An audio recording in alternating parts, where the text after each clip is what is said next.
Welcome to Clinical Data Talks, a podcast brought to you by CRSCube. I'm your host, Sylvain Berthelot. Join me and industry experts as we discuss the latest trends impacting the world of clinical data. Now, I've had the pleasure of recording podcasts in the past with today's guest, and I know we're in for a treat. She's the Executive Director of Clinical Data Sciences at Premier Research, where she's instrumental in linking technology with quality and efficiency improvement. She's also a key member of ACRO's RBQM working group, and we're going to talk about their recent work in a few moments. I know she's also passionate about mentoring the future generation of clinical data scientists and challenging the status quo. Let's welcome Jennifer Stewart. Hi, Jennifer. How are you doing? Good, thanks. How are you? Thanks so much for having me. Lovely to connect with you again.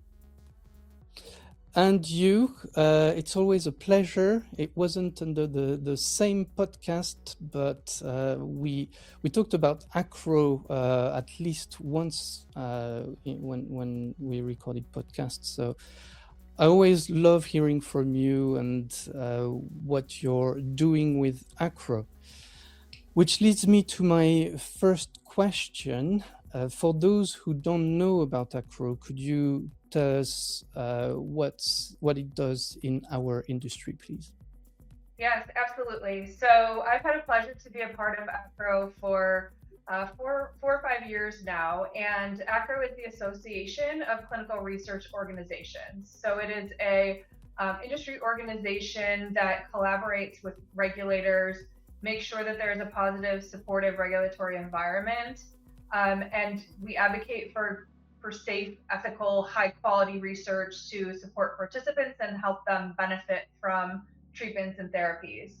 ACRO has many committees within its organization, spanning from regulatory to data privacy, artificial intelligence and machine learning, and others. And members of various ACRO member companies sit in on these committees alongside ACRO employees. So I am a part of the risk-based quality management working group. Risk-based quality management is a pretty common term in the industry these days, but it's an adaptive approach focusing on the greatest area of need and where there's the greatest potential to impact patient safety and data quality. So our working group is trying to promote greater adoption of RBQM in the industry. As a part of ACRO, I've had an opportunity not just to be a part of podcasts like this, but to attend various conferences, participate in roundtables, even FDA listening sessions. We have publications out there that feature data that we've collected about risk-based quality management in clinical trials.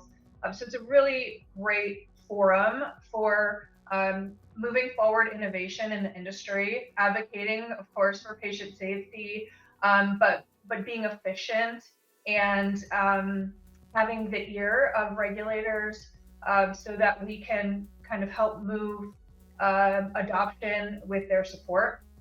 And so specifically for me, I helped kind of move the needle both on the education and training and the adoption. Our working group leverages the data that we collect about trials that are conducted by our various companies. And then we also try to find innovative ways to keep the industry moving forward. Nice, that sounds very interesting. I'm intrigued by FDA listening sessions. What do they look like? So there are forums once or twice a year where we are invited, members of ACRO are invited to sit in and talk to them about the research that we've done and what we're seeing in practice in the industry. So especially with ICH E6R3 coming out, it's been several years in the making. A draft of R3 came out a couple years back at least. We've had the opportunity to give feedback on drafts of those documents. They're out there for public consumption and for feedback, so we just take advantage of that opportunity. And then we talk to them about the data that we collect from our annual survey and where we've seen movement and where we still see some sort of resistance, where we think they can be clear about what their recommendations are, being more visible in the industry, for example. Some of the conferences I've been at recently, we've had members of the FDA or EMA or other regional regulatory groups sit in on panels and speak to topics like this, encouraging the industry to be comfortable to make a change. And so things like that are topics in those listening sessions where we really have the opportunity to collaborate and hopefully influence some of the regulations and guidances that are published by the agency, and similarly with other regulatory groups. Nice. I like that. Seeing, like, I'm happy when I hear about collaboration across industry.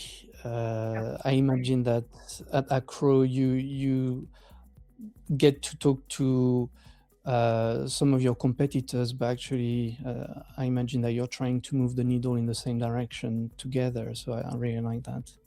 Yeah, exactly. It is a unique forum in that we are all working together to elicit change, and we run into some of the similar challenges. We bounce ideas off of each other, right? Of course, we're all running a business and we're competitors in certain arenas, but in this particular forum, we are all working together to try to better the environment, bring drugs to market faster, and it's quite a unique and so far pretty successful organization. They've done a great job, not just in the RBQM space, but in a lot of the different areas of focus to move things forward. Mm-hmm. And you've mentioned surveys. So I know you run surveys with the RBQM working group.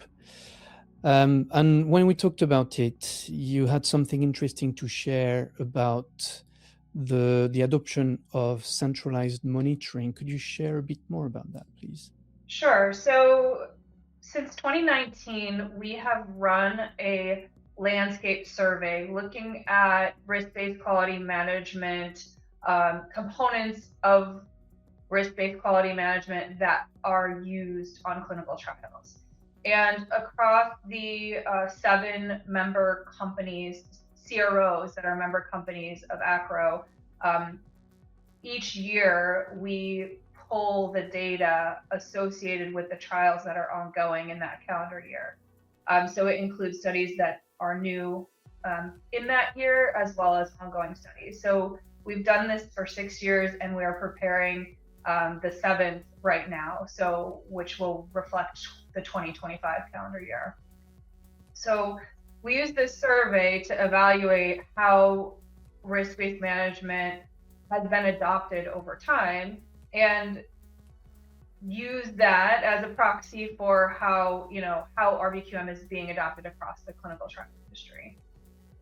From year to year, there have been somewhere between 4,000 and 6,500 active studies, and in a given year, somewhere between 700 and 1,300 starting. So with the collection of data over time, we've adjusted with the industry and what's happening, but we've tried to remain as consistent as possible so that we can show changes from year to year. Not surprisingly, so you asked about centralized monitoring. Not surprisingly, over the course of 2019 to 2024, we've seen what we call traditional trials really fall off. So in 2019, when we started, only about half of the trials that were ongoing at that point used some component of risk-based quality management. And now from the 2024 data, which was the last readout we had, there was a negligible amount, something like 4%. So we've seen the impact of COVID on adoption of remote monitoring, for example. We're also anticipating that as we pull the data for 2025, we'll see some early effects of ICH E603. But what's been interesting is kind of post-pandemic normalized industry, if such a thing exists.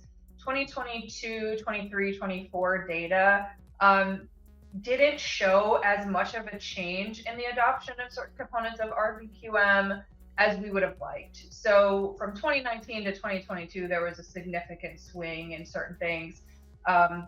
Risk assessments, from the time that they started to be required, we've seen those go all the way up to above 90%. And really, we think every trial now is having a risk assessment. It is a requirement. So that is a part of what has moved the needle. But what's interesting about other components like centralized monitoring is that we've seen an increase, but it's kind of leveled off around 50%. So just under 50% of trials in 2024 leveraged centralized monitoring, which means the other half didn't. And that was surprising to us. We saw slight increases in those couple of years, but at the same time, there wasn't much of a change to reduced SDV, and reduced SDR actually declined. So that was very surprising as well. So in 2024, there were only a third of studies that had a reduced SDV strategy. So again, that means 2/3 were relying on 100% SDV still, and less than a quarter with reduced SDR. So 3/4 are still doing 100% source data review. So even though research has shown there's a lack of benefit of transcription checking, that the key points of data no longer sit in EDC necessarily, or that there are other ways to look better at data, there still was a really high number of trials where there was a high rate, if not 100% SDR and SDV. And so then even more surprisingly is that in 2024, some of the numbers dropped from 2023, including reduced SDR. So we hope that we're making an impact on the industry with all of the various forums and strategies and publications. But we were a little bit disappointed to see that while some of the components of adoption of risk-based quality management have improved over time, there's a little bit of kind of an idling or leveling off now. And that's really where we need, hope to see a change, especially in light of the latest revision to ICHE 603. Yeah, you'd expect that no trial would require 100% SDV, 100% Right. SDR anymore. And it's interesting because I sit on the technology provider side, and there seems to be this constant to and fro between needing technology to advance to support reduced SDV, for example, but then the actual adoption that takes time, that may not be as as fast as expected, or even may not be. There may not be a will to actually implement those technology advances. So I find that interesting. Have you been able to investigate the reasons why centralized monitoring is underutilized? It's an interesting question. We have some theories. Keep in mind, what I'm going to share are my opinions. Everyone has an angle on that. It's hard to actually prove them. But one of the things is kind of to your point earlier, that there's a perception that the cost to invest in technology to implement some of these strategies are too great to overcome, especially for smaller companies. So in reality, what we've seen, especially now that we're a few years into this, is that yes, there might be an initial investment either in technology costs itself or in procedure changes, right? There's change management associated with shifting the way something has always been done to something new. What we've seen over time is that there is a return on investment in reducing time and in operating costs. The more that those tools and processes are used, people are more efficient, they're more familiar, there's less, that upfront cost is kind of a one-time cost. So anyways, it does seem like there is a perception that cost is still an inhibitor. What's more prohibitive, in my opinion, is the tendency for companies to be risk averse. So this is where we're trying to advocate with regulators, because despite what guidances say, what requirements are out there, it still seems like there's not a willingness to look at less than everything, right? This concept of not looking at every data point, or doing transcription checking of everything. And where we saw a reduction in SDR, so source document review, perhaps that's kind of a catch-all or a backup plan for centralized monitoring. So even where there is centralized monitoring, one of the benefits of leveraging centralized monitoring is that you can reduce SDR and SDV and target intentional places where those reviews need to take place versus all the time of looking at everything.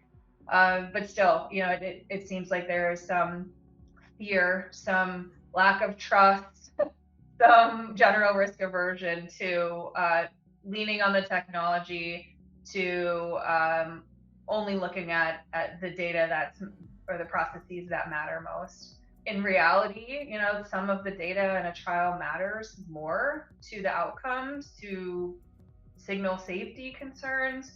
And so that's really, where we want, what we want the impetus for adoption of RBQM to be. And again, with working with the regulators, I think feedback in one of the roundtable sessions I was in was that during the review of draft R3 feedback, there was a lot of misinterpretation or overinterpretation, people generally taking a conservative approach to what was written in the guidance. And so one of the things the ICH E6 R3 final version is supposed to do is kind of remove some of that ambiguity, or at least be very clear about specific topics where they've seen that that people aren't adopting or taking what they've written in the direction that they expect. So so those are my thoughts. There may be other reasons from the perspective of someone who's in the data side of a CRO, where we are promoting, the use of subject visit sampling and reduced source data review and verification and centralized monitoring pretty much on every study. It's difficult to understand how some of these perceptions, right? I get it. Yeah. It's just how our industry is. We're very slow to change, but it's a little bit challenging for all of the data and all of the outcomes that we've seen that point to this being a positive, beneficial, cost-effective solution, but still it hasn't been adopted. Yeah, and it's interesting what you said about the R3, because R3 pushes for a risk-based approach, and I mean, I don't know, I haven't been in those discussions, so obviously I can only imagine, but like I've been in project management, for example, where you have a risk-based approach. You're not going to fully validate everything. So here it's a similar concept, that you don't need to check every single thing, and you need to focus on what is high risk, and that's clearly stated throughout R3. So I'm surprised to hear that people have interpreted that taking a careful approach in a way in implementing risk-based. Yeah. Agreed. Even R2, which has been around for a decade, risk-based approaches were called out, and not requiring 100% SCB. Mm-hmm. It's been more than 10 years that those things were out there and introduced, and so we hope that the changes and the attention that R3 has gotten will help us turn the corner. But unfortunately, it's not really a new concept, which is why it's a little bit frustrating. Yeah. Yeah. So you mentioned ROI, and that's something I'd like to talk a bit more about, because my expectation is that if you implement a risk-based approach properly, that should reduce your monitoring costs overall, because you're focusing on areas of risk. You don't necessarily need to do monitoring, as much monitoring as what you did in the past. So you talked about upfront cost, but then you've got this ROI. Is it also your expectation that it should reduce your costs of monitoring? And is it something that you've been able to measure or estimate?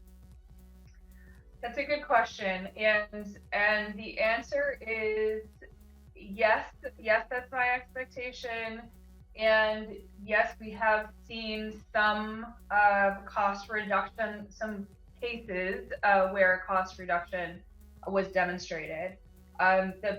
The purpose of centralized monitoring is earlier detection, right? Improving data quality, increasing patient safety, having greater visibility, and reducing unnecessary resource use. So yes, particularly with monitoring, it doesn't mean that we're not doing monitoring. We're approaching monitoring in a different, holistic way that doesn't depend on boots on the ground to be executed completely. The role of the CRA or the site monitor has evolved, right? It's a very important role, especially for relationships with sites and for things that are difficult to identify when looking at aggregated data or remotely. But from a data monitoring perspective, yes, the costs associated with travel and time on site, plus the delays, right? The time it takes to get someone on site, complete the review, right? All of those processes have added days or weeks to the cycle times by depending on some physical presence somewhere, for example. So, a key component of ICH E603 is the concept of proportionality or risk proportionality. And, where the risk is low, taking the opportunity to save costs, whether that's with time or travel or, the type of resources that are involved. There's definitely opportunity to save. And we have seen some trials that end to end beat the typical cycle time. So of course, enrollment is always a dependency for a trial timeline. But from a kind of apples to apples comparison, being able to go from hitting a mark to delivering an interim analysis or an output for a DSMB or last patient last visit out to lock, there's a lot of opportunity to condense that. So there are various cost savings here, not just straight up dollars, but a lot of components that contribute to the overall investment or cost being reduced. And I heard in one particular case that there was the potential to reduce costs of up to 30%. Now, our landscape survey does not capture anything associated with cost. It's all activities associated and other metadata for those trials. But I have, I've been in forums where I've seen presentations or case studies that have shown the opportunity that centralized monitoring has given a company to reduce the cost. something else that's interesting is that, we don't publicly share where we've failed. So a Mm-hmm. lot of what we have in the industry is anecdotal. Actually, this is something that I've heard in forums, even with regulators. How can we, what can we show, what can we share that either, when something didn't work, it wasn't linked to the reduction or in SDV or the adoption of centralized monitoring, and vice versa. How can we prove the successes other than just saying, products have been approved and the results were positive, and these particular trials used a targeted, a proportional, risk-based approach. So again, kind of based on anecdotal discussions, we have not heard that use of a risk-based approach translated to a lack of approval. Just that we've heard some anecdotal case study successes with either shortened cycle times or reduced kind of bottom line costs. Yeah, and I imagine that it's difficult to measure anyway, because no two trials are the same, so you can't compare an apple to apple. Yeah. So going back to what you're doing with ACRO, do you have any expectations of how to improve the adoption of centralized monitoring? Specifically with ACRO, we're continuing to gather data. We're continuing to evaluate, in particular now, what we see with R3, being effective. So we have a delay in the readout of the data, right? We wait till the year is complete and then start gathering the data and eventually start sharing it. So in really the middle or latter part of this year, we'll have all of that data gathered and in a way that potentially could feed a publication or presentation. So we are eager to see if the work that we've done in collaboration with FDA and EMA and other colleagues, technology companies too in the industry, if that moves the needle. And using as much evidence, right? Leveraging data to show what's working, I think is key. Not just because I'm a data person, but that's evidence. We're in research. We understand that concept. Yeah. We do, have view access to regulators, so we intend to continue to have discussions, share with them, give feedback onto any sort of other publications that they're planning, any guidances that come out, and just continue to encourage greater visibility of the regulators themselves and to have conversations with them if they're in a forum where they can speak with them, because I think every little bit of encouragement helps. And ultimately, someone from the agency had said at some point that they expect that the clinical trial industry is delivering clinical trials more efficiently, more effectively. That there is a huge cost and there is a long runway for products to get to market. And they believe that these concepts that are summarized in R3, like proportionality, like taking a risk-based approach, not doing things the way we've always done them, not depending on 100% SCV, that those are ways to bring products to market quicker without compromising quality or safety. And so, wherever we can get that concept across, including showing the cost to run clinical trials, not just the cost savings of central monitoring, but the overall cost and time. It is mind-blowing to me still how long it takes and how much it costs, and where there's an opportunity to reduce both of those and still have the same positive, safe, intended outcome should be reason in itself for us to be adopted. Yeah, that's a clear incentive Mm-hmm. to implement it because, of course, everyone wants to bring drugs to market faster because the cost of delay is even greater than the Yeah. cost of running the trial itself. So, yeah. Wow, very, very interesting. Thank you. So I've got one last question for you. What's the best piece of advice you've received that you consistently apply in your work? That's a great question, and linked to this concept really is focusing on what matters. It's true in this industry, but it's also true in life. I'm a data person, so I can easily slip into everything needing to be perfect, in line, correct. But in reality, some things just are more important than others, and in life, that may be values or where my time is spent. Um, Similarly for this industry, right? We need to prioritize um, the things that add value, and be okay with this concept of progress over perfection, right? We need to keep things moving forward. And it's okay if there's a data point that isn't perfect if it has no impact on patient safety or on the outcome of the trial.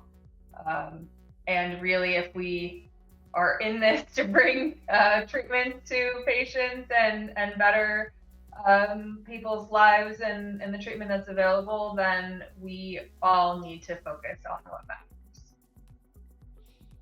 Wow, I would have fallen on the floor if I wasn't already sat down. We've heard it that from a data scientist, it's okay if not all data points are perfect. I love You can that. quote me. Yeah. Yeah. Thank you so much, Jennifer. It's been so nice talking to you. I really love the work you're doing with ACRO, and I love hearing the progress you're making. So yeah, thank you so much for sharing and joining me on the podcast. Sure thing. I appreciate you having me and giving me another forum to share what we found and advocate for taking a risk-based approach in clinical trials. And more importantly, just appreciate being able to connect with you and look forward to whatever our next endeavor is. Thanks so much, Sylvain. Me too. And thank you all for watching or listening to us. You can find more Clinical Data Talks episodes on our website.